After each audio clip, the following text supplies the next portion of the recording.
আসসালামু আলাইকুম। এটেন বাংলা সংবাদে সবাইকে স্বাগত জানাচ্ছি অনামিকা হাসান পুনম।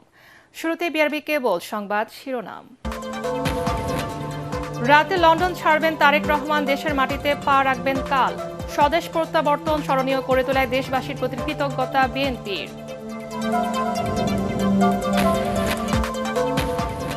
দলের কাণ্ডারি তারেক রহমানকে বরণ করতে গণসংবর্ধনার মঞ্চ প্রস্তুত। ৩০০ ফিটে মানুষের ভিড়। শুক্রবার জিয়াউর রহমানের মাজার ও জাতীয় স্মৃতিসৌধে শ্রদ্ধা। আরও 10টি আসনের সমঝোতা বিএনপির। ঢাকা 12-তে সাইফুল হক এবং 13 আসনে ববি হাজ্জাজকে মনোনয়ন। ঋণ খেলাপির অভিযোগে নির্বাচনে অংশ নিতে পারছেন না মান্না। নির্বাচনী প্রক্রিয়ায় সন্তোষজনক সংস্কার হয়নি মন্তব্য বদিউল আলম মজুমদারের। প্রার্থীদের ব্যয়সীমা নিয়ন্ত্রণ করা না গেলে দুর্নীতি বাড়বে বলেন দেবপ্রিয় ভট্টাচার্য।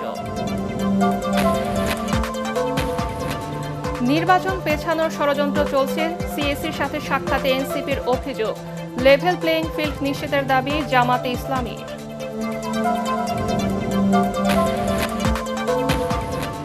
এবং জুলাই গণ অভ্যুত্থানে রামপুরায় 28 জনকে হত্যা মামলায় সেনা কর্মকর্তা সহ 4 আসামির বিরুদ্ধে অভিযোগ গঠন। আনুষ্ঠানিক বিচার শুরু 20 জানুয়ারি সাক্ষ্য গ্রহণ। শুনছিলেন বিআরবি কেবল সংবাদ শিরোনাম, এবারে বিস্তারিত। 18 বছরে নির্বাসিত জীবনের অবসান ঘটিয়ে রাতে স্ত্রী ও কন্যাকে নিয়ে লন্ডন থেকে ঢাকার উদ্দেশ্যে রওনা হচ্ছেন বিএনপির ভারপ্রাপ্ত চেয়ারম্যান তারেক রহমান। স্মরণকালের সবচেয়ে বড় গণজমায়েত ঘটিয়ে দলের শীর্ষ নেতার স্বদেশ প্রত্যাবর্তনকে ঐতিহাসিক স্মরণীয় করে রাখতে সব প্রস্তুতি শেষ করে এনেছে বিএনপি। বিমানবন্দর থেকে পূর্বাচলে 300 ফিট এলাকায় সংবর্ধনায় যোগ দিয়ে দেশবাসী আর নেতাকর্মীদের ধন্যবাদ জানাবেন তারেক রহমান। সেখান থেকে এভারকেয়ার হাসপাতালে চিকিৎসাধীন মাকে দেখতে যাবেন তিনি। তারেক রহমানের স্বদেশ প্রত্যাবর্তনের বিস্তারিত জানাচ্ছেন মইনুল আহসান।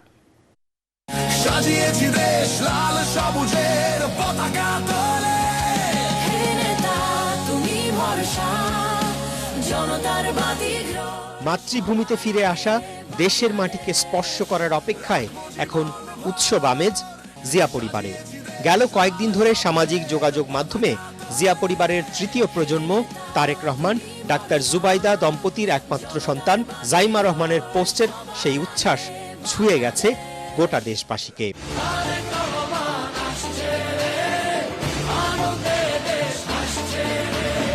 দীর্ঘ প্রায় 1.5 যুগ পর দলের ভারপ্রাপ্ত চেয়ারম্যান তারেক রহমানের দেশে ফেরাকে কেন্দ্র করে উৎসব আমেজ এখন গোটা দেশের বিএনপি নেতাকর্মীদের মাঝে। সবকিছু ঠিক থাকলে বৃহস্পতিবার দুপুরের দিকে সপরিবারে ঢাকায় অবতরণ করবেন তারেক রহমানকে বহনকারী বিমান। বিমানবন্দরের আনুষ্ঠানিকতা শেষে সেই সড়ক ধরেই কুড়িল বনানী ফ্লাইওভার দিয়ে 300 ফিট সড়কে সম্বর্ধনা অনুষ্ঠানে যোগ দেবেন বিএনপির ভারপ্রাপ্ত চেয়ারম্যান। সম্বর্ধনা আর যাত্রাপথে অর্ধকোটি জনসমাগম ঘটিয়ে দলের আগামী দিনের কাণ্ডারির দেশে ফেরার দিনটিকে ঐতিহাসিক করে রাখার সব আয়োজন শেষ করে এনেছে বিএনপি। বাংলাদেশে ইতিপূর্বে এরকম জনমনে যে প্রত্যাশা সেটা আমরা দেখিনি। আমরা আশা করছি, অনুমান করতে পারছি এই ঐতিহাসিক প্রত্যাবর্তন স্মরণীয় হয়ে থাকবে, যা অতীতের সমস্ত রেকর্ডকে ছাড়িয়ে যাবে এবং ভবিষ্যতেও হয়তোবা আগামী 55 বছরও সেই রেকর্ড হবে না, এটা আমাদের ধারণা। 300 ফিটের সম্বর্ধনা মঞ্চে জোট, সমমনা আর ফ্যাসিবাদ বিরোধী আন্দোলনের দীর্ঘদিনের সহযোদ্ধা দলের শীর্ষ নেতারা উপস্থিত থাকবেন। সেখানে উপস্থিত নেতাকর্মী জনতাকে ধন্যবাদ, কৃতজ্ঞতা জানাবেন বিএনপির ভারপ্রাপ্ত চেয়ারম্যান। দেশবাসীর অনেক প্রত্যাশা তার কাছে। আমরা তার এই প্রত্যাবর্তন এবং বাংলাদেশের গণতান্ত্রিক রাষ্ট্র বিনির্মাণের যে প্রচেষ্টা, সেটাকে আমরা কাজে লাগাতে চাই এদেশের শক্তিশালী গণতান্ত্রিক ব্যবস্থা বিনির্মাণে। সেখান থেকে অসুস্থ মা বেগম খালেদা জিয়াকে দেখতে এভারকেয়ার হাসপাতালে যাবেন তারেক রহমান। মায়ের শয্যা পাশে কিছু সময় কাটানোর পর গুলশানের বাসায় ফিরে যাবেন তিনি। 2007 সালে আলোচিত 111-এর সেনা সমর্থিত তত্ত্বাবধায়ক সরকারের সময় প্রায় 1.5 বছর কারাভোগের পর 2008 সালের 11ই সেপ্টেম্বর গুরুতর অসুস্থ অবস্থায় হাসপাতালে চিকিৎসাধীন তারেক রহমান জামিনে মুক্তি পেয়ে উন্নত চিকিৎসার জন্য লন্ডন যান। সেখানেই কাটে তার দীর্ঘ ১.৫ যুগের নির্বাসিত সংগ্রামী জীবন। আমরা যদি এইবার দেশটাকে পরিবর্তন করতে পারি তাহলে আমরা এগিয়ে যাব। মইনুল আহসান, এটিএন বাংলা, ঢাকা। এদিকে স্বদেশ প্রত্যাবর্তনের দিনে গণসংবর্ধনার মাধ্যমে তারেক রহমানকে বরণ করবে বিএনপি নেতাকর্মীরা। রাজধানীর বসুন্ধরা ৩০০ ফিট এলাকায় দলের কাণ্ডারিকে বিরচিত সংবর্ধনার সব প্রস্তুতি সম্পন্ন করেছে দলটি। এরই মধ্যে সারা দেশ থেকে আসা নেতাকর্মীদের উপস্থিতিতে সংবর্ধনা স্থলে তৈরি হয়েছে উৎসবমুখর পরিবেশ। দলের নেতাকর্মীরা মনে করেন দেশের সংকটময় মুহূর্তে তারেক রহমানের আগমনে মানুষের মধ্যে আশার সঞ্চার হবে, দেশ ফিরবে সঠিক পথে। কামরুজ্জামান রাজীবের রিপোর্ট।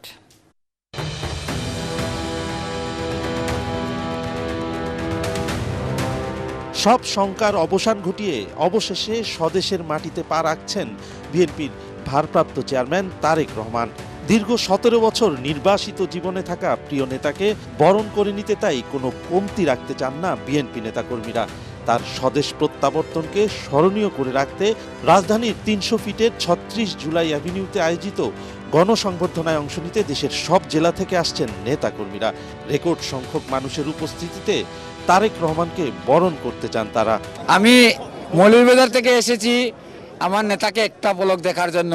আজকে 2 দিন যাব এখানে অবস্থান করতেছি। এখানে আসছি শুধু তারেক রহমানের ভালোবাসার জন্য। সে মাটি ও মানুষের নেতা। তার যদি আসে বাংলাদেশের মাটির মাঝে তাহলে এটা দেশ সুন্দরভাবে চলবে, দেশ মুক্ত হইব ইনশাল্লাহ। নেতাকর্মীরা বলছেন বর্তমান রাজনৈতিক প্রেক্ষাপটে তারেক রহমানের দেশে ফেরা অত্যন্ত তাৎপর্যপূর্ণ। দেশের মানুষ পাবে সঠিক নেতৃত্ব। বাংলাদেশের ইতিহাসের এক নতুন সন্ধিক্ষণে আমরা মিলিত হচ্ছি। নতুন এক ইতিহাসের সঙ্গে দেশবাসী আমরা পরিচিত হব ইনশাআল্লাহ। তারেক জিয়া আসলে এই দেশের উন্নয়ন হবে, এই দেশকে একটা দুর্নীতিমুক্ত সুশাসনযুক্ত দেশ গড়বে।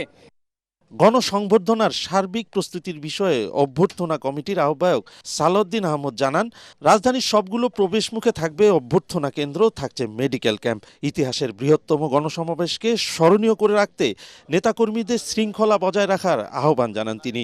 জনদুর্ভোগের বিষয় মাথায় রেখে আমরা রাজধানীর কেন্দ্রীয় কোনো স্থানে যেমন সোহরাওয়ার্দী উদ্যান বা মানিক মিয়া এভিনিউকে আমাদের কর্মসূচিতে অন্তর্ভুক্ত করিনি। আমাদের শত চেষ্টা সত্ত্বেও এই আয়োজনে যতটুকু জনদুর্ভোগ হবে সেই জন্য আমরা আন্তরিকভাবে জাতির কাছে, সকলের কাছে আগাম দুঃখ প্রকাশ করছি ও ক্ষমা প্রার্থনা করছি। আইন শৃঙ্খলা বাহিনীর সাথে সমন্বয় করে সাজানো হয়েছে পুরো গণসংবর্ধনার নিরাপত্তা ব্যবস্থা। আর মাত্র কয়েক ঘন্টার অপেক্ষা, ১৭ বছরের নির্বাসিত জীবন শেষে দেশে ফিরছেন তারেক রহমান। তাকে বরণ করে নিতে মঞ্চ প্রস্তুত নেতাকর্মীরা। তারা বলছেন তারেক রহমানের এই আগমনের মধ্য দিয়ে শেষ হবে সব ষড়যন্ত্র, দেশ ফিরে পাবে গণতন্ত্রের নতুন দিগন্ত। Kamruzzaman Rajib, ATN Bangla, Bashundhara ৩০০ feet, Dhaka. এই মুহূর্তে ৩০০ ফিটের গণসংবর্ধনা মঞ্চের সামনে আছেন সহকর্মী মুশফিকুর রহমান। সেখানকার পরিস্থিতি জানতে সরাসরি চলে যাচ্ছি তার কাছে। মুশফিক, গণসংবর্ধনা অনুষ্ঠানে অবস্থান করা নেতাকর্মীরা কি বলছেন আমাদেরকে বিস্তারিত জানান।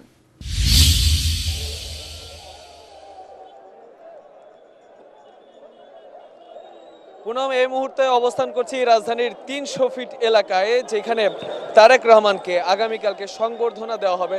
ঠিক সেই মঞ্চের উল্টো পাশে আমি এই এলাকার চিত্রটার কথা আগে আপনাকে বলতে চাই যে আমরা যখন এখানে এসেছি, আসার সময় কিন্তু বেশ বেগ পেতে হয়েছে। আসতে সার্ভিস লেন দিয়ে হাঁটার পরে এখানে আসা সম্ভব হয়েছে আমাদের জন্য, এবং গাড়ি চলাচল যেগুলো আছে একদম কুড়িল থেকে কিন্তু মানুষের ভিড়ে, আসলে এখনই যে পরিমাণ মানুষের ভিড়, গাড়ি চলাচল কিন্তু আস্তে আস্তে ধীর গতি হচ্ছে এবং যানজট বাড়ছে। আমি একটু দেখাতে চাই এই জায়গাটা। প্রচুর পরিমাণে নেতাকর্মী কিন্তু এখানে এসেছেন ঢাকার আশেপাশ থেকে এবং দেশের বিভিন্ন এলাকায় থেকে, এবং তাদের হাতে রয়েছে জাতীয় পতাকা, দলীয় পতাকা, এবং মুখে নানা স্লোগান দিয়ে তারা কিন্তু এখানে উপস্থিত হয়েছেন। এবং তারা বলছেন তাদের যে নেতা বিএনপির ভারপ্রাপ্ত চেয়ারম্যান তারেক রহমান, তিনি অর্ধযুগ পর প্রায় 18 বছর পর স্বদেশ প্রত্যাবর্তন করছেন এবং সেই স্বদেশ প্রত্যাবর্তনে তারা অংশ নিয়েছেন। ইতিহাসের সাক্ষী হয়ে থাকার জন্য তারা কিন্তু সেই স্বদেশ প্রত্যাবর্তনে উপস্থিত হয়েছেন এবং তারা বলছেন তাদের মুখে কিন্তু নানা স্লোগান আসলে শোভা পাচ্ছে এবং বিভিন্নভাবে তারা বক্তব্য দিচ্ছেন। তারা বলছেন তাদের যে আজকের এই আনন্দের উচ্ছ্বাস সেটা শুধুমাত্র তাদের নেতার আগমনকে কেন্দ্র করে। দেখতে পাচ্ছেন তারেক রহমান আগামীকাল দেশে অবতরণ করবেন 12টা নাগাদ, বেলা 12টা নাগাদ অবতরণ করার কথা এবং তার পরপরই 300 ফিটের এই এলাকাটাতে তাকে কিন্তু আসলে সংবর্ধনা দেওয়া হবে। কিন্তু আজ রাত না, আমরা জেনেছি যে আজ সারাদিনই আসলে এখানে লোক সমাগম অনেক বেশি ছিল। এই পর্যায়ে যে 300 ফিট এলাকার লোক সমাগম আপনি নিশ্চয়ই দেখতে পাচ্ছেন। আসলে এখানে কিন্তু আইন শৃঙ্খলা রক্ষাকারী বাহিনী যারা আছেন তারা কিন্তু আসলে লোক সমাগম আসলে সুশৃঙ্খল করতে আসলে তারা কিন্তু কাজ করে যাচ্ছেন এবং এখানে অনেকের সাথে আমাদের কথা হয়েছে, কয়েকজন বিশ্লেষক তারা বলেছেন আজকেই যে পরিমাণে মানুষের ভিড় রয়েছে, আগামীকালকে যদি আইন শৃঙ্খলা বাহিনী তাদের দায়িত্ব আরও শক্ত অবস্থানে থেকে পালন না করেন তাহলে কিন্তু আসলে এত লোক সমাগম আসলে সামাল দেওয়া তাদের জন্য কষ্টকর হয়ে যাবে। আমরা দেখেছি বিভিন্নজন বিভিন্নভাবে এসেছে, অনেকে নিজের হাতে আসলে ধানের তোড়া, ধানের শীষ আসলে বহন করে এসেছেন, অনেকে ধানের পোশাক পরে এসেছেন, অনেকে শুধুমাত্র এই দিকটা না, আসলে আমাদের হাতের ডান দিকেও কিন্তু প্রচুর পরিমাণে লোক সমাগম রয়েছে। সেখানে কিন্তু বিভিন্নভাবে গান গেয়ে দলীয় সঙ্গীত পরিবেশন করে, বিভিন্ন বিপ্লবী সঙ্গীত পরিবেশন করে এবং বিভিন্ন ধরনের স্লোগান দিয়ে আসলে মানুষকে উজ্জীবিত রাখার যে প্রয়াস সেটা কিন্তু আসলে চালিয়ে যাচ্ছেন যারা আছেন এখানে তারা। এবং এখানে আসা লোকেরা তাদের মধ্যে কিন্তু বাড়তি উচ্ছ্বাস আমরা দেখতে পেরেছি এবং তাদের চোখে মুখে উচ্ছ্বাস, যেটা বলতে চাই। দেখতে পাচ্ছেন যে মঞ্চ যেই দিকটায় আছে রাস্তার ঠিক তার উল্টো পাশের চিত্রটা একটু দেখাচ্ছি। সেখানে কিন্তু আসলে দলীয় নেতাকর্মী তারা আসছেন এবং পরিদর্শন করছেন, কথা বলছেন, উচ্ছ্বাস প্রকাশ করছেন এবং অধীর আগ্রহে তারা অপেক্ষা করছেন। এবং আমাদের অনেকের সাথে কথা হয়েছে, তারা যেটা বলেছেন আজকে রাত তারা অনেকেই এখানে অবস্থান করবেন, কারণ আগামীকালকে যে লোক সমাগম হওয়ার সম্ভাবনা রয়েছে সেই কারণে আসলে তাদের নেতাকে স্বচক্ষে সামনাসামনি দেখার যে একটা প্রয়াস তাদের বা ইচ্ছা, সেই ইচ্ছাটা আসলে ঠিক নাও থাকতে পারে, সেই সুযোগটা তারা নাও পেতে পারেন। এর জন্য আজ রাত থেকেই আসলে তারা এখানে অবস্থান করবেন এবং অবস্থান করে আগামীকালকে তাদের নেতাকে তারা স্বচক্ষে দেখার যে প্রশান্তি, সেই প্রশান্তিটা আসলে গ্রহণ করতে চান। এবং শুধুমাত্র মঞ্চের এইদিকে না, সারা পুরো এলাকাটা জুড়ে কিন্তু বড় LED স্ক্রিন লাগানো হয়েছে। সেখানে কিন্তু আসলে তারেক রহমান তাকে যে সংবর্ধনা অনুষ্ঠান করা হবে তার সেই সংবর্ধনা অনুষ্ঠানের সর্বশেষ পরিস্থিতি এবং সকল কিছু কিন্তু সেখানে দেখা যাবে। পুনম, এই ছিল এখনকার মতো আমার কাছে 300 ফিট থেকে সবশেষ। মুশফিক, আপনাকে ধন্যবাদ। দর্শক, 300 ফিট থেকে আমরা সরাসরি কথা বলছিলাম আমাদের সহকর্মী মুশফিকুর রহমানের সঙ্গে। বিএনপির ভারপ্রাপ্ত চেয়ারম্যান তারেক রহমানের নিরাপত্তায় দলের পক্ষ থেকে যে ধরনের সহায়তা চাওয়া হবে সরকার তা দিবে বলে জানিয়েছেন প্রধান উপদেষ্টার প্রেস সচিব শফিকুল আলম। ফরেন সার্ভিস একাডেমিতে এক ব্রিফিংয়ে কথা জানান তিনি।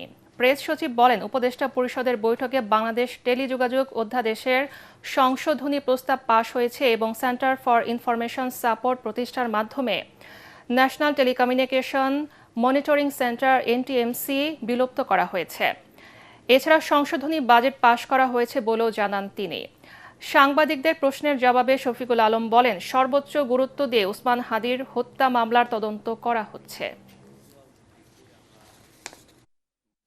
আমরা তার বাংলাদেশের প্রত্যাবর্তনকে স্বাগত জানাই এবং তার যে প্রয়োজনীয় যে সিকিউরিটি সেটার বিষয়ে আমাদের সাথে তার পার্টির আলাপ হচ্ছে। এটা তার যতটুকু তারা চাচ্ছেন যে সমস্ত মেজার পলিটিক্যাল বিএনপির সাথে কথা বলে সেগুলো বিষয়ে লুক আফটার করা হচ্ছে। শরিক 7টি দলের সাথে নির্বাচনী সমঝোতা করে 8টি আসনে ছাড় দিয়েছে বিএনপি। চেয়ারপারসনের কার্যালয়ে সংবাদ সম্মেলনে বিএনপি মহাসচিব মির্জা ফখরুল ইসলাম আলমগীর এই ঘোষণা দেন। শরিকদের সাথে সমঝোতা হওয়া আসনগুলো হলো বগুড়া 2 আসনে নাগরিক ঐক্যের সভাপতি মাহমুদুর রহমান মান্না, পিরোজপুর 1 আসনে জাতীয় পার্টির একাংশের মোস্তফা জামাল হায়দার, নড়াইল 2 আসনে এনপিপির চেয়ারম্যান ফরিদুজ্জামান ফরহাদ, যশোর 5 ইসলামী ঐক্য জোটের মুফতি রশিদ বিন ওয়াক্কাস, পটুয়াখালীর ৩ আসনে গণ অধিকার পরিষদের সভাপতি নুরুল হক নূর, ঝিনাইদহ ৪ আসনে গণ অধিকার পরিষদের সাধারণ সম্পাদক রাশেদ খান, ঢাকা ১২ আসনে বাংলাদেশের বিপ্লবী ওয়ার্কার্স পার্টির সাধারণ সম্পাদক সাইফুল হক এবং ব্রাহ্মণবাড়িয়া ৬ আসনে গণসংহতি আন্দোলনের প্রধান সমন্বয়কারী জোনায়েদ সাকি তারা নিজস্ব দলীয় প্রতীকে নির্বাচনে অংশ নেবেন। বিএনপির মহাসচিব জানান, সমঝোতার তালিকার পরও আলোচনা চলবে। বিএনপি মহাসচিব বলেন, কুমিল্লা ৭ আসনে রেদওয়ান আহমেদ এবং ঢাকা ১৩ আসনে এনডিএম এর চেয়ারম্যান ববি হাজ্জাজকে দেওয়া হয়েছে। রেদওয়ান আহমদ ও ববি হাজ্জাজ বিএনপিতে যোগ দিয়ে ধানের শীষ প্রতীক নিয়ে ভোট করবেন। যশোর ৫ মুফতি রশিদ বিন ওয়াক্কাস ইসলামী ঐক্য জোট, ঝিনাইদহ ৪ মোহাম্মদ রাশেদ খান গণ অধিকার, ববি হাজ্জাজ এনডিএম তিনি বিএনপিতে যোগ দেবেন এবং সেটা ঢাকা ১৩। বিপ্লবী ওয়ার্কার্স পার্টির জনাব সাইফুল হক ঢাকা ১২, মাহমুদুর রহমান মান্না বগুড়া ২ নাগরিক ঐক্য, নুরুল হক নূর গণ অধিকার পটুয়াখালী ৩, ব্রাহ্মণবাড়িয়া ৬ মোহাম্মদ জুনায়েদ আব্দুর রহিম সাকি গণসংহতি আন্দোলন। এদিকে ঋণ খেলাপির তালিকা থেকে নাম বাতিলের নির্দেশনা চেয়ে নাগরিক ঐক্যের সভাপতি মাহমুদুর রহমান মান্নার করা রিট খারিজ করে দিয়েছে হাইকোর্ট। এতে জাতীয় সংসদ নির্বাচনের সদস্য পদে প্রার্থিতা হারাচ্ছেন তিনি। বিচারপতি বজলুর রহমান ও বিচারপতি মঞ্জুর আলমের সমন্বয়ে গঠিত হাইকোর্ট বেঞ্চ বুধবার শুনানি শেষে এই আদেশ দেন। গত ১০ ডিসেম্বর মাহমুদুর রহমান মান্নার আফাকু কোল্ড স্টোরেজ লিমিটেডের কাছে খেলাপি ৩৮ কোটি টাকা আদায়ের জন্য নোটিশ জারি করে ইসলামী ব্যাংক। নির্ধারিত সময়ের মধ্যে টাকা পরিশোধ না করলে তার বিরুদ্ধে আইনগত ব্যবস্থা নেওয়ার কথাও নোটিশে বলা হয়। আগামী ২৮ তারিখ চেম্বার আদালতে এই আদেশের বিরুদ্ধে আবেদন করবেন মান্নার আইনজীবীরা। তারেক রহমানের সংবর্ধনায় নির্বাচনী আচরণবিধি লঙ্ঘন হবে কিনা তা রিটার্নিং কর্মকর্তা দেখভাল করছেন বলে জানিয়েছেন ইসি সচিব আক্তার আহমেদ। এর আগে প্রধান নির্বাচন কমিশনারের সাথে দেখা করে লেভেল প্লেইং ফিল্ড নিশ্চিত করা, নির্বাচনী আচরণবিধি লঙ্ঘন ঠেকানো ও অবৈধ অস্ত্র উদ্ধার সহ বিভিন্ন দাবি জানায় জামাতে ইসলামী। অন্যদিকে দুপুরে আগারগাঁয়ের প্রধান নির্বাচন কমিশনারের সঙ্গে সাক্ষাৎ শেষে নির্বাচন পেছানোর ষড়যন্ত্র চলছে অভিযোগ করে এনসিপি। খায়রুল ইসলামের রিপোর্ট। সিসি ক্যামেরা স্থাপন, আচরণবিধি লঙ্ঘন, নেতাদের নিরাপত্তা দেয়া, অবৈধ অস্ত্র উদ্ধার, চিহ্নিত সন্ত্রাসীদের গ্রেফতার সহ বিভিন্ন বিষয়ে কথা বলার জন্য বিকেলে রাজধানীর আগারগাঁয়ের নির্বাচন কমিশনে যান জামায়াত ইসলামীর ৩ সদস্যের প্রতিনিধি দল। প্রধান নির্বাচন কমিশনারের সাথে প্রায় ১ ঘন্টার বৈঠক শেষে দলের সহকারী সেক্রেটারি জেনারেল এহসানুল মাহবুব জুবায়ের বলেন, বড় একটি দল জনগণকে ৫০ কোটি ফ্যামিলি কার্ড দেওয়ার কথা বলে আচরণবিধি লঙ্ঘন করছে। কেউ ভিভিআইপি ফ্যাসিলিটিস পাবেন, আবার কেউ পাবেন না। এটা তো লেভেল প্লেইং ফিল্ডের হলো না। এটা এই বিষয়টি ওনাদের দৃষ্টি আকর্ষণ করেছে। ওনারা বলেছেন যে এই বিষয়টি সংশ্লিষ্ট যে মন্ত্রণালয় দেখেন তাদের সাথে তারা কথা বলবেন। একটা বড় দলের পক্ষ থেকে কার্ড বিতরণ হচ্ছে, ৫০ কোটি কার্ড দেওয়া হবে, প্রত্যেকে এত হাজার করে দেওয়া হবে। এই সমস্ত বিষয় নিয়ে আমরা তাদেরকে বলেছি যে আপনারা এগুলো একটু আল্লাহর রাস্তায় দেখেন, খোঁজখবর রাখেন, প্রয়োজনীয় ব্যবস্থা গ্রহণ করেন। এর আগে মঙ্গলবার দুপুরে প্রধান নির্বাচন কমিশনারের সঙ্গে সাক্ষাৎ শেষে জাতীয় নাগরিক পার্টি এনসিপির মুখ্য সমন্বয়ক নাসির উদ্দিন পাটোয়ারি বলেন, সকল ষড়যন্ত্র মোকাবেলা করে আগামী ১২ই ফেব্রুয়ারি নির্বাচন অনুষ্ঠিত করতে হবে। আমরা ইতিমধ্যে দেখতে পেয়েছি একটি দলের পক্ষ থেকে না ক্যাম্পেইনের কর্মসূচি চালু হয়েছে। আমরা তাদেরকে বলেছি যে আপনারা একটু খোঁজ নেবেন, যাতে বাংলাদেশ যাতে কোনোভাবেই পিছিয়ে যাওয়ার চেষ্টা যারা করছে তারা সে সুযোগটা না পায়। সন্ধ্যায় সাংবাদিকদের সাথে কথা বলেন ইসি সচিব আক্তার আহমেদ। এ সময় তারেক রহমানের সংবর্ধনায় নির্বাচনী আচরণবিধি লঙ্ঘন হবে কিনা সাংবাদিকদের এমন প্রশ্নের জবাব দেন তিনি। এছাড়া পোস্টাল ভোট বিডি অ্যাপের নিবন্ধনের সময় ৩১ ডিসেম্বর পর্যন্ত বাড়ানো হয়েছে বলেও জানান ইসি সচিব আক্তার আহমেদ। খায়রুল ইসলাম, এটিএন বাংলা, ঢাকা। নির্বাচনী প্রক্রিয়ায় সন্তোষজনক সংস্কার হয়নি বলে মন্তব্য করেছেন সুজন সম্পাদক ডক্টর বদিউল আলম মজুমদার। নির্বাচনী ব্যবস্থার সংস্কারে অগ্রগতি পর্যালোচনা বিষয়ে রাজধানীর সিরডা মিলনায়তনে গোল টেবিল আলোচনায় তিনি একথা বলেন। অনুষ্ঠানে অর্থনীতিবিদ ডক্টর দেবপ্রিয় ভট্টাচার্য বলেন, প্রার্থীদের নির্বাচনী ব্যয় কমানো না গেলে নির্বাচন পরবর্তী দুর্নীতি বাড়বে বলেও মনে করেন তিনি। অনুষ্ঠানে নির্বাচনের আগে অবৈধ অস্ত্র উদ্ধার এবং নির্বাচনী আচরণ বিধি মানার ব্যাপারে কমিশনকে আরও সচেষ্ট হওয়ার তাগিদ দেন বক্তারা। বিস্তারিত একরামুল হক সায়েমের রিপোর্টে। নির্বাচন ব্যবস্থা সংস্কারের অগ্রগতি পর্যালোচনার আয়োজন করে সুশাসনের জন্য নাগরিক সুজন। গোলটেবিল আলোচনায় মূল প্রবন্ধ তুলে ধরেন সুজন সম্পাদক ও বিলুপ্ত নির্বাচন ব্যবস্থা সংস্কার কমিশনের প্রধান ডক্টর বদিউল আলম মজুমদার। জানান, সংস্কারের সুপারিশ বাস্তবায়ন হয়নি প্রত্যাশিতভাবে। এ নিয়ে কথা বলেন কমিশনের অন্য সদস্যরাও। অনেকগুলো গুরুত্বপূর্ণ সুপারিশ, যেটা বিশেষত রাজনৈতিক দলের গণতন্ত্রায়ন, রাজনৈতিক দলের আর্থিক স্বচ্ছতা, তারপরে রাজনৈতিক দলের নেতাকর্মীদের কাছে দায়বদ্ধতা এবং নেতাকর্মীদের মতামতের ভিত্তিতে মনোনয়ন দেওয়া, তারপরে এই যে ঋণ খেলাপিদেরকে দূরে রাখা, এরকম অনেকগুলো বিষয় সম্পূর্ণভাবে উপেক্ষিত হয়েছে এবং যেটা কোনোভাবে গ্রহণযোগ্য নয় এবং এটা সুষ্ঠু নির্বাচনের জন্য ইতিবাচক নয়। তবে বক্তারা বলেন, সংস্কার যতটুকুই বাস্তবায়ন হোক না কেন, এখন সুষ্ঠু নির্বাচন আয়োজনই মূল লক্ষ্য হওয়া উচিত। সাম্প্রতিক বিভিন্ন ঘটনায় নির্বাচন নিয়ে নানা চ্যালেঞ্জের কথাও তুলে ধরেন তারা। নির্বাচনটা করে ফেলতে হবে, এটা কোনো বিকল্প নাই, যেটা অন্যান্যদের আলোচনায় চলে আসছে, এটা কোনো অল্টারনেটিভ এই মুহূর্তে নাই। প্রশ্ন হচ্ছে আমরা কিভাবে এটাকে সুষ্ঠু করব, বিশ্বাসযোগ্য করব, গ্রহণযোগ্য করব, এটা হচ্ছে সবচেয়ে বড় প্রশ্ন। সামাজিক যোগাযোগ মাধ্যমে যে প্রচারণা করা যাবে, ইলেকশন কমিশন এটা তাদের আইনে আচরণ বিধিমালার মধ্যে অন্তর্ভুক্ত করা হয়েছে, কিন্তু এর ফলে নির্বাচনের গুণগত মান যে কিভাবে বিনষ্ট হয়ে যেতে পারে, পুরো নির্বাচনটাকেই ঘোলাটে অবস্থায় এসে যেতে পারে, তার জন্য যে বিধি নিষেধগুলো থাকা উচিত ছিল, ওইটা এখনো কিন্তু ইলেকশন কমিশন করেনি। নির্বাচনের সুষ্ঠু ও গ্রহণযোগ্যতার সঠিক মানদণ্ড নিশ্চিত করার উপর জোর দেন সিপিডির সম্মানীয় ফেলো ডক্টর দেবপ্রিয় ভট্টাচার্য। নির্বাচনী ব্যয় যদি কমানো না যায়, তাহলে নির্বাচন উত্তর দুর্নীতিও কমানো যাবে না। কারণ নির্বাচন উত্তর দুর্নীতি হলো ওই ব্যয়কে আবার আদায় করার ক্ষেত্রে জনগণের কাছ থেকে। সেনাবাহিনীর আরো প্রকৃষ্ট এবং অগ্রণী ভূমিকা অস্ত্র উদ্ধারে থাকা উচিত। নির্বাচনের দিন আগে পরে সহিংসতা হবে, এটা তো সবসময় আমরা দেখে আসছি। তাহলে এই সহিংসতা ম্যানেজমেন্ট করার জন্য ক্রাইসিস ম্যানেজমেন্ট কমিটি থাকতে পারে। অবৈধ অস্ত্র উদ্ধার না করা গেলে নির্বাচনের জন্য অশনি সংকেত হয়ে দাঁড়াতে পারে বলেও শঙ্কার কথা জানান নাগরিক সমাজের প্রতিনিধিরা। এবং রাজনৈতিক দলগুলো গণ অভ্যুত্থানের পরে নির্বাচন দ্রুত চান এই চিৎকারটাও করছেন, কিন্তু নির্বাচনের প্রক্রিয়ার সংস্কার নিয়ে কি তারা আসলে ততটা সরব ছিল কিনা। ইকরামুল হক সায়েম, এটিএন বাংলা, ঢাকা। বড়দিন উপলক্ষে খ্রিস্টান সম্প্রদায়ের প্রতিনিধিদের সঙ্গে শুভেচ্ছা বিনিময় করেছেন প্রধান উপদেষ্টা প্রফেসর মোহাম্মদ ইউনূস। রাষ্ট্রীয় অতিথি ভবন যমুনায় খ্রিস্টান সম্প্রদায়ের প্রতিনিধিদের সঙ্গে শুভেচ্ছা বিনিময় করেন তিনি। এ সময় খ্রিস্টান ধর্মের নেতারা শুভেচ্ছা বক্তব্যে বিশ্বজুড়ে প্রফেসর মোহাম্মদ ইউনূসের সুনাম এবং দেশের অর্থনীতি ও সার্বিক পরিস্থিতির উন্নয়নে তার ভূমিকার কথা উল্লেখ করেন। প্রধান উপদেষ্টার নেতৃত্বে আগামী নির্বাচন সুষ্ঠু ও সুন্দরভাবে আয়োজিত হবে বলে তারা আশা প্রকাশ করেন। প্রধান উপদেষ্টা উপস্থিত নেতৃবৃন্দ সহ সবাইকে বড়দিন ও আসন্ন নববর্ষের শুভেচ্ছা জানান। পরে বড়দিন উপলক্ষে খ্রিস্টান সম্প্রদায়ের প্রতিনিধিদের সঙ্গে নিয়ে কেক কাটেন প্রধান উপদেষ্টা।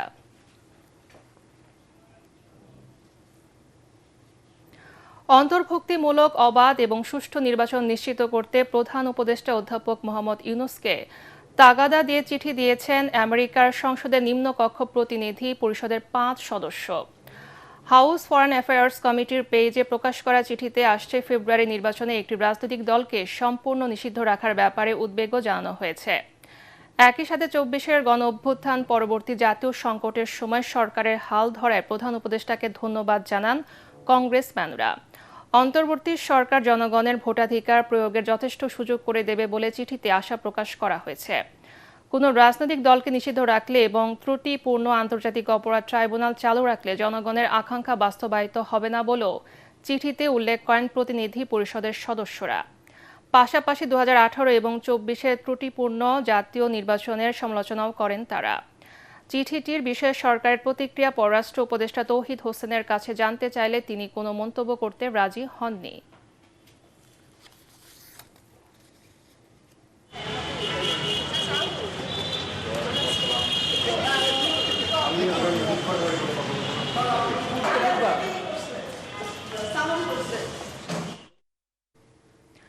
জুলাই গণ অভ্যুত্থানে রামপুরায় ২৮ জনকে হত্যার ঘটনায় মানবতা বিরোধী অপরাধের মামলায় বিজিবি কর্মকর্তা লেফটেন্যান্ট কর্নেল রেদোয়ানুল ইসলাম ও মেজর রাফাত বিন আলম সহ 4 জনের বিরুদ্ধে আনুষ্ঠানিক চার্জ গঠন করেছে আন্তর্জাতিক অপরাধ ট্রাইব্যুনাল।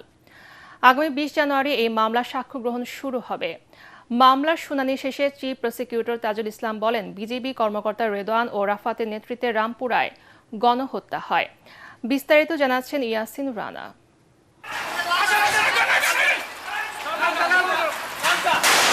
বিজিবি কর্মকর্তা লেফটেন্যান্ট কর্নেল রেদোয়ানুল ইসলাম ও মেজর রাফাত বিন আলম সহ 4 জনের বিরুদ্ধে 28 জনকে হত্যার অভিযোগে বিচার শুরুর নির্দেশ দেন ট্রাইব্যুনাল। অভিযোগে বলা হয় 2024 সালের 18 ও 19 জুলাই এই 2 জনের নেতৃত্বে রামপুরা ও বনশ্রী এলাকায় হত্যাযজ্ঞের ঘটনা ঘটে। সাক্ষ্য প্রমাণ বিশ্লেষণ করে তাদের বিরুদ্ধে অভিযোগ গঠন করেন ট্রাইব্যুনাল। যাদের নিষ্ঠুরতা সাংবাদিকদের কল্যাণে গোটা জাতি গোটা দুনিয়া দেখেছে, যে অটোমেটিক রাইফেল দিয়ে সাবমেশিন গান দিয়ে নিরস্ত্র নিরীহ ছাত্র জনতার উপরে টার্গেট করে করে এই 2 দিনে 28 জনকে হত্যা করা হয়েছিল। সেই হত্যাকাণ্ডের দায়ে যে ফরমাল চার্জটি দাখিল করা হয়েছিল 4 জনের বিরুদ্ধে, সেই মামলাটির আজকে আনুষ্ঠানিকভাবে অভিযোগ গঠন করা হয়েছে এবং আগামী 20 জানুয়ারি প্রথম সাক্ষ্য গ্রহণের জন্য দিন ধার্য করা হয়েছে। আসামিদের অপরাধেরও বর্ণনা দেন চিফ প্রসিকিউটর তাজুল ইসলাম। যারা তাদেরকে গুলি করেছিল তাদের উপরে কোনো হুমকি এই ছাত্র জনতা তৈরি করেনি, যদিও তারা একটা প্লি নেওয়ার চেষ্টা করেছিল যে টেলিভিশন ভবনকে রক্ষা করার জন্য তারা গিয়েছিলেন, কিন্তু যে সময়ে এই হত্যাকাণ্ডগুলো পরিচালিত হয়েছে ছাত্র জনতা সবগুলোই টেলিভিশন সেন্টার থেকে অনেক দূরে অবস্থান করছিলেন, তাদের হাতে কোনো ধরনের অস্ত্র ছিল না, তারা কোনো রকম হুমকি তৈরি করেনি। আসামি পক্ষের আইনজীবী হামিদুল মিসবাহ বলেন, তার আসামিরা নির্দোষ, তাদের গুলি করতে দেখা গেলেও তাতে মানুষ মারা গেছে এমন প্রমাণ নেই। He is a trend officer, উনি জানে কোথায় গুলি করলে যে এইটার যে ক্যাজুয়ালিটি হবে না এবং ওগুলো মেনটেন করেই গুলি করেছে। এখানে মানুষ যেগুলো মারা গেছে এরা এলোপাথারি গুলিতে মারা গেছে। যারা এখানে গুলি করেছে অন্য ছদ্মবেশী অথবা অন্যান্য বাহিনীর লোকরা যারা পালিয়ে গিয়েছে, এইখানে হচ্ছে রাষ্ট্রের ব্যর্থতা। এই জায়গাটা আমরা হাইলাইট করতে চাচ্ছি। এই মামলায় পলাতক অন্য 2 জন আসামি হলেন ডিএমপির খিলগাঁও অঞ্চলের সাবেক অতিরিক্ত উপকমিশনার রাশিদুল ইসলাম ও রামপুরা থানার সাবেক ভারপ্রাপ্ত কর্মকর্তা মশিউর রহমান। ইয়াসিন রানা, এটিএন বাংলা, ঢাকা। আপিল বিভাগের বিচারপতি জুবায়ের রহমান চৌধুরীকে দেশের প্রধান বিচারপতি নিয়োগ দিয়ে গ্যাজেট প্রকাশ করেছে সরকার। রাষ্ট্রপতির আদেশক্রমে আইন মন্ত্রণালয় থেকে এই গ্যাজেট জারি করা হয়েছে। এর আগে সোমবার দেশে 26তম প্রধান বিচারপতি হিসেবে আপিল বিভাগের বিচারপতি জুবায়ের রহমান চৌধুরী নিয়োগ চূড়ান্ত করেন রাষ্ট্রপতি। আগামী 28 ডিসেম্বর বঙ্গভবনে নতুন প্রধান বিচারপতির শপথ নেওয়ার কথা রয়েছে। আগামী 27 ডিসেম্বর অবসরে যাচ্ছেন দেশের 25তম প্রধান বিচারপতি ডক্টর সৈয়দ রিফাত আহমেদ। ছিনতাই, ভাঙা সড়ক ও যানজট নিরসনের প্রতিশ্রুতি নিয়ে ভোটারদের কাছে ছুটছেন গাজীপুর 2 আসনের প্রার্থীরা। এখানকার ভোটাররা বলছেন, ঘনবসতি ও দ্রুত নগরায়নের কারণে সমস্যাগুলো অনেক বেশি। জনদুর্ভোগ নিরসনে যিনি ভূমিকা রাখবেন তাকেই আগামী নির্বাচনে ভোট দেবেন তারা। খায়রুল ইসলামের রিপোর্ট। গাজীপুর সদর ও টঙ্গী উপজেলা নিয়ে গঠিত গাজীপুর 2 আসন। এই আসনটিতে ভোটার সংখ্যা প্রায় 8 লাখ। ঘনবসতি ও শিল্প কারখানা বেশি হওয়ায় এখানে সমস্যাও অনেক। ভাঙা রাস্তা, যানজট, জলাবদ্ধতা আর নাগরিক সুবিধার অভাব এখানকার নিত্যদিনের সমস্যা। আজিমুদ্দিনের স্টুডেন্ট, যখন আমাদের পরীক্ষা হয় মাঝে মাঝে রেলগেটে আমরা আধা ঘন্টা বসে থাকি, হাইটা যাওয়ার মতো মানে এরকম রাস্তাও থাকে না, এত পরিমাণ অটো জ্যাম হয়ে যায়। আমরা চাই যে একটা সুন্দর গাজীপুর, যানজট মুক্ত, চিকিৎসা উন্নত, শিক্ষাখাত পুরো বাংলাদেশই প্রয়োজন, শুধু গাজীপুরে না। আমরা এরকম একটা প্রার্থী চাই। একটা রাস্তা পাকা না, সব কাঁচা রাস্তায় আমরা চলাচল করি। বর্ষা মাস হলে আমাদের পাও মাথায় নিয়ে হাঁটতে হয়। ত্রয়োদশ জাতীয় নির্বাচনকে সামনে রেখে এ আসনটির বিএনপি ও জামাতের প্রার্থীরা নানা প্রতিশ্রুতি নিয়ে যাচ্ছেন ভোটারদের কাছে।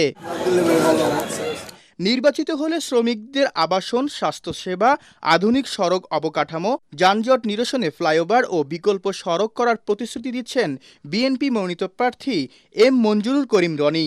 আমার মানুষের কাছে আহ্বান থাকবে, গাজীপুরবাসীর কাছে, তারা ধানের শীষে ভোট দেয় এবং ইনশাল্লাহ একটি পরিকল্পিত গাজীপুর এবং বাংলাদেশ গড়ার লক্ষ্যে আমরা একসাথে কাজ করব। এদিকে জয়ী হলে গাজীপুর 2কে পরিকল্পিত ও বাসযোগ্য আসনে রূপান্তরের কথা জানান জামায়াত ইসলামের মনোনীত প্রার্থী হোসেন আলী। রব্বুল আলামিন এদেশের এই 2 আসনের জনগণের মধ্যে আমার প্রতি ভালোবাসা অনেক বৃদ্ধি করে দিয়েছে এবং এই আসন থেকে আমি পাস করার ব্যাপারে শতভাগ আশাবাদী। প্রতিশ্রুতি আর প্রত্যাশার এই লড়াইয়ে শেষ পর্যন্ত কাকে বেছে নেবে এখানকার ভোটাররা তা জানা যাবে আগামী 12ই ফেব্রুয়ারি। খায়রুল ইসলাম, এটিএন বাংলা, গাজীপুর। সালাম স্টিল ভোটের গাড়ি নিয়ে রাজশাহী 2 আসনে আছেন সহকর্মী আলী আসগর ইমন। সেখানকার ভোটের হালচাল জানাচ্ছেন তিনি। সালাম স্টিল ভোটের গাড়ি নিয়ে আমি এখন আছি রাজশাহী, আর আমি দাঁড়িয়ে আছি হযরত শাহ মাকদুম রহমাতুল্লাহ আলাইহির মাজারের সামনে।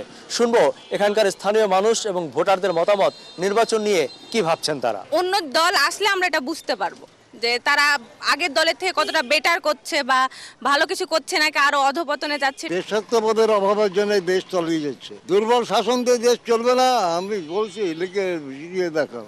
পাল্লা বদলি চলছে যেদিন থেকে দেশের জন্ম হয়েছে। রাজশাহীর হযরত শাহ মাকদুম রহমাতুল্লাহ আলাইহির মাজারের সামনে থেকে শুনছিলাম জনগণের মতামত। সালাম স্টিল ভোটের গাড়ি নিয়ে যে কোনো সময় পৌঁছে যাব আপনার এলাকায়, আমাদের সাথে থাকুন। আবারও সালাম স্টিল ভোটের গাড়ির খবর। ব্রাহ্মণবাড়িয়া সদর 3 আসনে আছেন সহকর্মী মিজান শাহজাহান। সেখানকার ভোটের খবরাখবর জানাচ্ছেন তিনি। সালাম স্টিল ভোটের গাড়ি নিয়ে আমরা এখন আছি ব্রাহ্মণবাড়িয়া সদরে। সদর ও বিজয়নগর উপজেলা নিয়ে ব্রাহ্মণবাড়িয়া 3 সংসদীয় আসনটি গঠিত।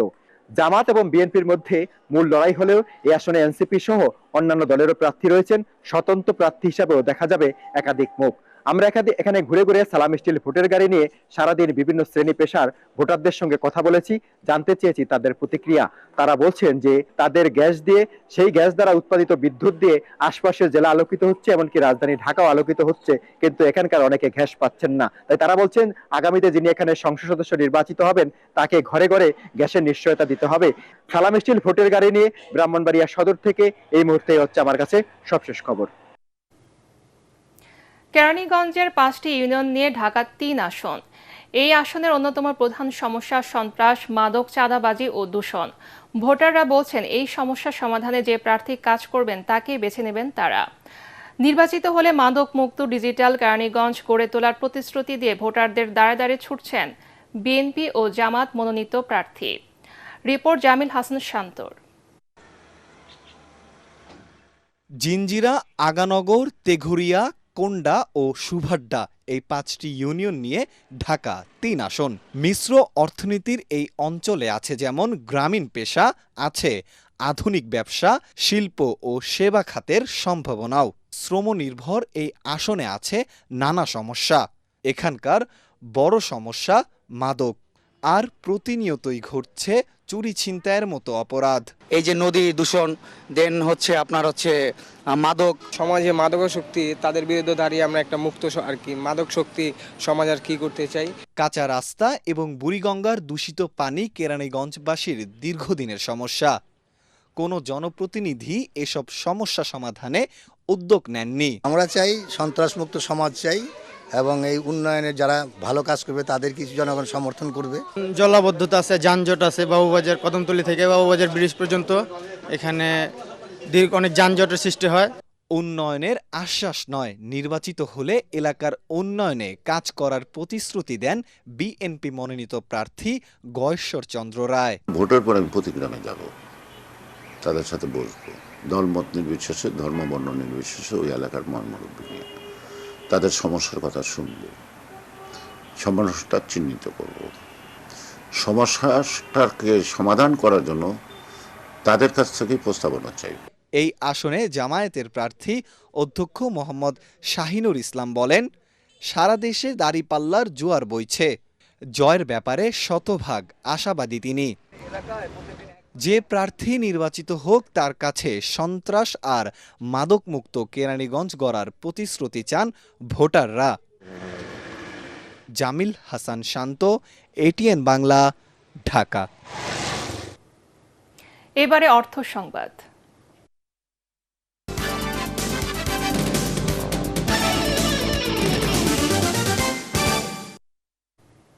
আজ থেকে শুরু হয়েছে আবাসন ব্যবসায়ীদের সংগঠন real estate and housing association of Bangladesh রিহ্যাবের 4 দিনব্যাপী আবাসন মেলা। অনুষ্ঠানে উদ্বোধন করেন রাজুক চেয়ারম্যান ইঞ্জিনিয়ার রিয়াজুল ইসলাম। এ সময় পরিবেশ বান্ধব আবাসন ব্যবস্থা গড়ে তুলতে ব্যবসায়ীদের প্রতি আহ্বান জানান তিনি। এবারের ফেয়ারে অংশ নিয়েছে 220টি স্টল। তরিক ইসলামের রিপোর্ট। রাজধানীর চিনমোটি সম্মেলন কেন্দ্রে শুরু হয়েছে 4 দিনব্যাপী রিহ্যাব ফেয়ার 2025। এবারের ফেয়ারে রিয়েল এস্টেট প্রতিষ্ঠান ছাড়াও অংশ নিয়েছে ম্যাটেরিয়ালস ও অর্থলগ্নিকারী প্রতিষ্ঠান। সকালে এ মেলার উদ্বোধন করেন রাজুক চেয়ারম্যান। এ সময় রাজুকের নিয়ম মেনে ব্যবসা করতে আবাসন ব্যবসায়ীদের প্রতি আহ্বান জানান রাজুক চেয়ারম্যান। যারা বিল্ডিং তৈরি করেন আর আমরা যারা রাজুক এটা তদারকি করি বা অনুমতি দেই, এই দুইটা পক্ষ যদি এক হয়ে সততার সঙ্গে দেশপ্রেমের সঙ্গে যদি আমরা এই কাজটি করতে পারি, তাহলে কি মোবাইল কোড লাগবে? আমার বিশ্বাস মোবাইল কোড লাগবে না। এখানে রাজুকেরও দায়বদ্ধতা আছে, আপনাদেরও দায়বদ্ধতা আছে। আমরা আসেন, আমরা একটা সুন্দর শহর নিয়মের মধ্যে গড়ে তুলি, একটা পরিবেশ বান্ধব শহর গড়ে তুলি। অনুষ্ঠানে আবাসন খাতের বিভিন্ন সীমাবদ্ধতার কথা তুলে ধরেন সংগঠনটির সভাপতি ওয়াহিদুজ্জামান। নাগরিকদের স্বপ্ন পূরণে কাজ করে যাচ্ছেন বলেও জানান তিনি। সবসময় আমাদের মধ্যে একটা কমপ্লেন আছে যে প্ল্যান পাশে দীর্ঘসূত্রিতা, এটা যেন আর না থাকে। মাননীয় চেয়ারম্যান রাজুক এবং চেয়ারম্যান ন্যাশনাল হাউজিং অথরিটিকে অনুরোধ করব, আপনারা যেন বৈধ তালিকাটা, প্লটের যে তালিকা, এটা যেন আপনারা প্রকাশ করেন। এবারের ফেয়ারে অংশ নিয়েছে 200-রও বেশি প্রতিষ্ঠান। পরিবেশ বান্ধব ব্যবসার পাশাপাশি মেলায় আগত গ্রাহকদের জন্য প্লট ও ফ্ল্যাটে বিশেষ ছাড়ের কথা জানায় মেলায় অংশ নেওয়া স্বপ্নধারা অ্যাসেটস ডেভেলপমেন্ট লিমিটেডের এই কর্মকর্তা। কাস্টমাররা যদি কেউ মেলাতে বুকিং করে, সেক্ষেত্রে আমরা ফ্ল্যাটের স্কোয়ার ফিটের উপরে একটা সম্মানী একটা অনারিয়াম একটা স্কোয়ার ফিটের উপরে আমরা দিব। আর অনুরূপ পাশাপাশি আমরা ল্যান্ডেও যে মেলা যদি কেউ বুকিং করে, সেক্ষেত্রে কাস্টমারকে আমরা একটা সন্তোষজনক ডিসকাউন্ট ঘোষণা করছি আর কি। আগামী 27 ডিসেম্বর পর্যন্ত প্রতিদিন সকাল 10টা থেকে রাত 9টা পর্যন্ত চলবে এবারের রিহ্যাব ফেয়ার। তরিক ইসলাম, এটিএন বাংলা, ঢাকা। এবারে খেলার খবর।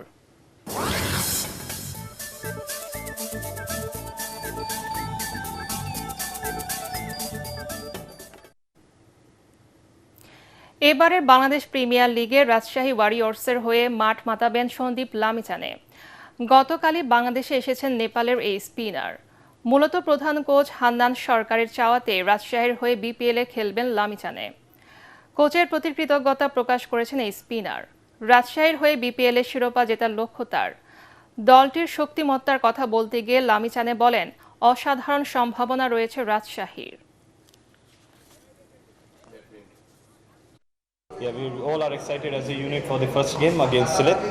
আপনি যখন কোনো ফ্র্যাঞ্চাইজি লিগে খেলেন, তখন স্থানীয় খেলোয়াড়দের পারফরমেন্স খুব গুরুত্বপূর্ণ হয়ে ওঠে। রাজশাহী ওয়ারিয়র্সে অনেক প্রতিভা আছে। আমি এদের অনেকের সঙ্গেই আগে খেলেছি, তাই তাদেরকে চিনি। আমরা সিলেটের বিপক্ষে প্রথম ম্যাচের জন্য পুরো দল বেশ রোমাঞ্চিত। On experience, so I guess it's a very balanced team, and everyone is really pumped up to give everything possible from their side to win the title. বাংলাদেশের ইতিহাস ব্যাডমিন্টনের ইতিহাসে রেকর্ড গড়ে 4টি জুটি কোয়ার্টার ফাইনালে উন্নীত হয়েছে। পল্টনের উডেন ফ্লোর জিমনেশিয়ামে এএনএক্স সানরাইজ আন্তর্জাতিক সিরিজ ব্যাডমিন্টনের ডাবলসে এই রেকর্ড গড়েন বাংলাদেশি শটলাররা। টুর্নামেন্টের রাউন্ড অফ 16-এ স্বাগতিক দেশের রিয়াদুল ইসলাম ও তনয় সাহা জুটি ইরানের মেহেদি আনসারি ও আমিন হোসেনকে জুটিকে পরাজিত করে কোয়ার্টার ফাইনালে উন্নীত হয়। তানভীর গৌরব সিংহ জুটি পরাজিত করেন স্বদেশী আকিব শুভ জুটিকে। নাইম মিজান জুটি ভিয়েতনামের ডংখে ডংখা ট্রান হংখা জুটিকে হারিয়ে কোয়ার্টার ফাইনালে ওঠেন। এদিকে আলামিন জুমার ও ওহিদুল জুটি ইরানের আজমলো ও জাকিকে পরাজিত করে শেষ 8-এর টিকিট নিশ্চিত করেন।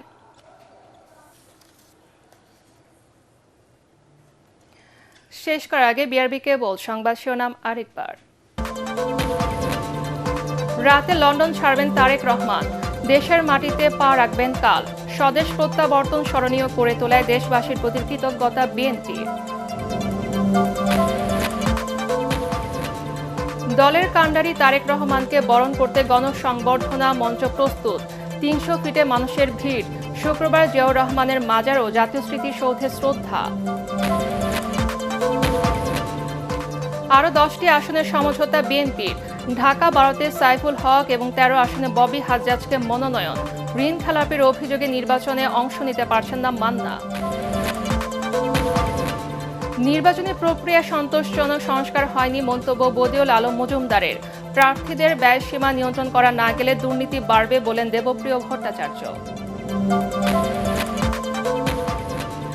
নির্বাচন পেছানোর ষড়যন্ত্র চলছে, সিএসির সাথে সাক্ষাতে এনসিপির অভিযোগ। লেভেল প্লেইং ফিল্ড নিশ্চিতের দাবি জামাতে ইসলামী।